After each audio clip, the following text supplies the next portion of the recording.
Don't liberté donc donc liberté yori donc liberté samaka boy toi tu liberté à la boue aya aussi cadre na chulaje bitana ke batake kanye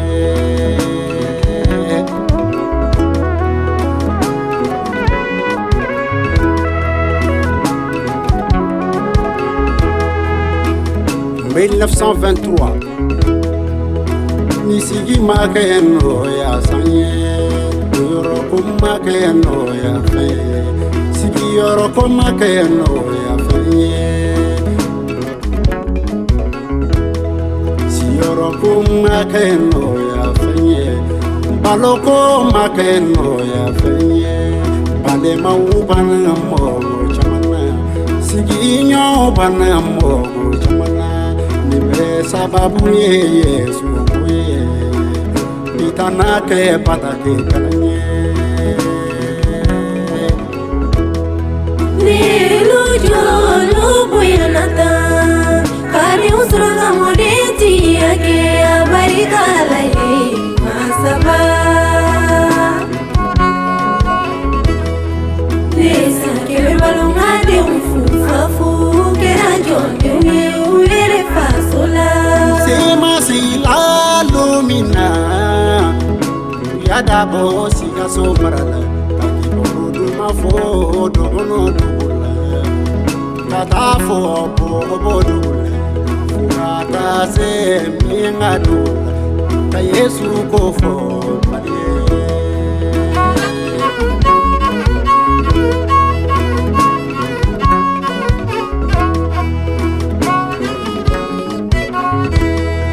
Mission de runa ka Yesu kofo Dobo ora makari kuba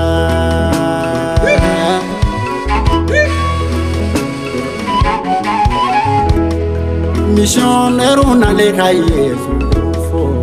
Do mine na iko jala ke bato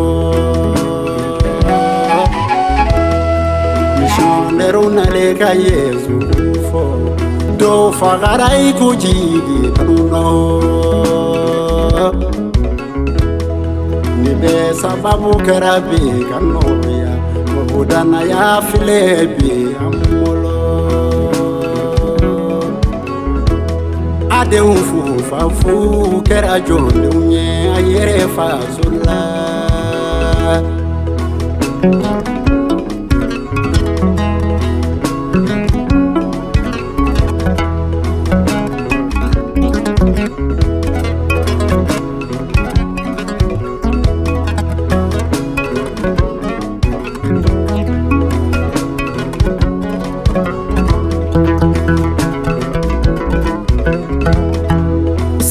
Si kui femiye kakiboro duma lase dana baluma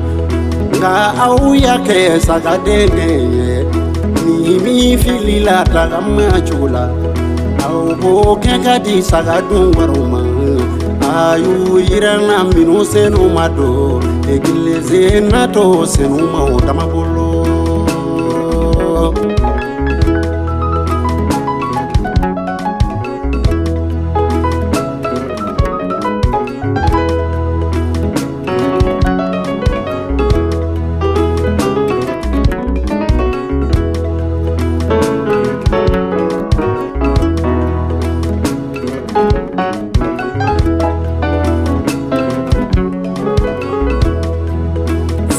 tɛ siri ni sɔsɔli kuma tɛ kibaru duman ti fɔ tun cogoya kɔrɔ la teleliw ti ka kɛ ka Ala sago ɲini u ye delikɛla bɛɛ kɛ bolibatigiw ye n'anw m'anw yɛlɛma ka dɔn se kurabɔ ni senu natɔ don ni jalaki bere ye n'a jiginna don min aw kan aw kana turu da Setanɛ kun. N'ilu jɔlu bonyana tan kariw sɔrɔ ka mɔdentigiya kɛ a barika Ala ye masaba. Munna ni min taara o tigi dɛsɛ y'i to jurumu dan tɛ cɛ ni muso ko ye juguya sen tɛ jurumu ko la nkɔniya sen tɛ nɔgɔlenyaw la ɲɛnawoloma sen tɛ jurumu ko la n'anw m'anw yɛlɛma ka dɔn se kurabɔ ni senu natɔ don ni jalaki bere ye n'a jiginna don min aw kan aw kana turu da Setanɛ kun.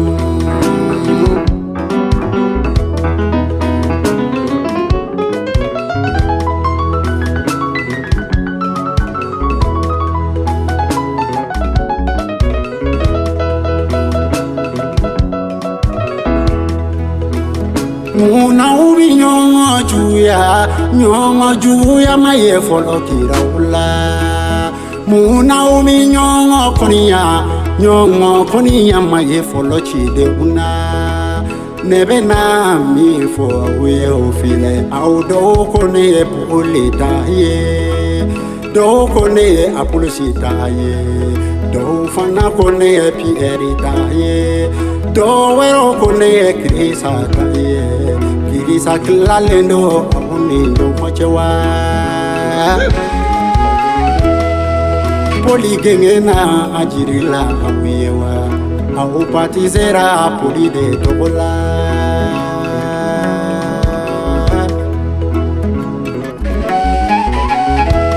Tanayadenw fo fafu kɛra jɔndenw ye a yɛrɛ faso la Nesa kɛmɛ balomadenw fo fafu kɛra jɔndenw ye u yɛrɛ faso la anw minnu y'a denw fo fafu ye sini jɔrɔ bɛ anw na laban jɔrɔ bɛ anw na san kɛmɛ wɛrɛ jɔrɔ bɛ anw na kitabu na sɔrɔ anw fɛ tuguni wa nafolotigiw tana kɛ egilizi ye anw denw fo fafu kɛra jɔndenw ye an yɛrɛ faso la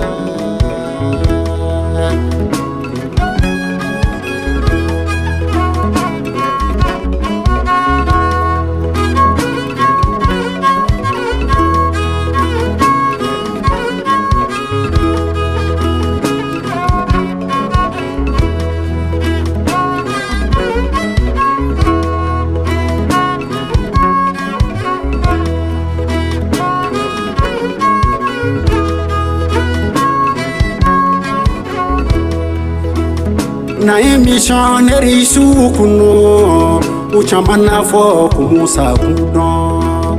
dɔw banna o ka balo la ka di kɔngɔba dɔw ma dɔw banna o ka furaw la ka di banaba dɔw ma dɔw banna o ka furaw la ka taa siɲɛ deli kɛ banabaatɔw ye nka ciden hemina dira ciden minnu ma ni kuranti i baara olu ti kaso dɔn Nesa kɛmɛ balomadenw fo fafu kɛra jɔndenw ye u yɛrɛ faso la a y'aw hakili tu ɲɛminɛbaw la olu minnu ye Ala ko faw ye aw ka miiri o taama cogo la ni ka miiri u sacogo la k'aw ka danaya ladege ni sɛbɛnlen bɛ kitabu la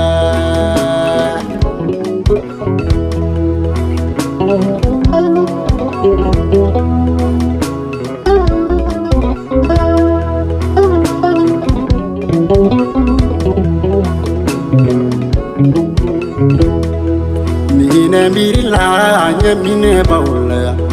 o yemina ta ku fasono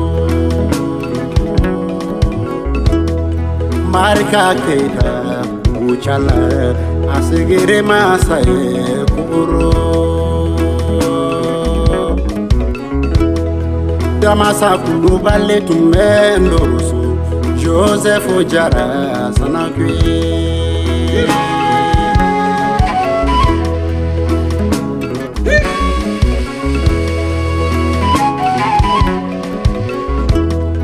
Yakuba Jallo Kochala Timote Kulubale Ndoroso Moizi Gino Koro Sadraki Jara Zamana Marika Tueta Yoroso Dukule Sadraki Jara Zamana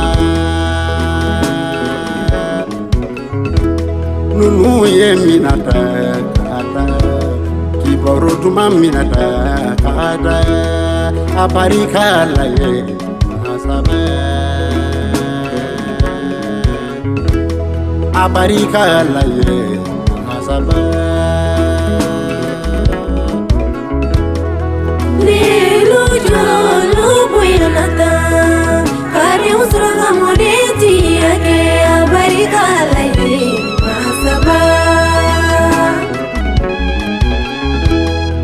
Lesa kele balunga de ufufafu kera jonde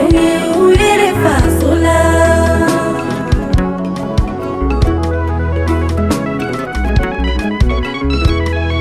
Lelu jolo buyanata kare usro kamoreti yake ambarika laye masaba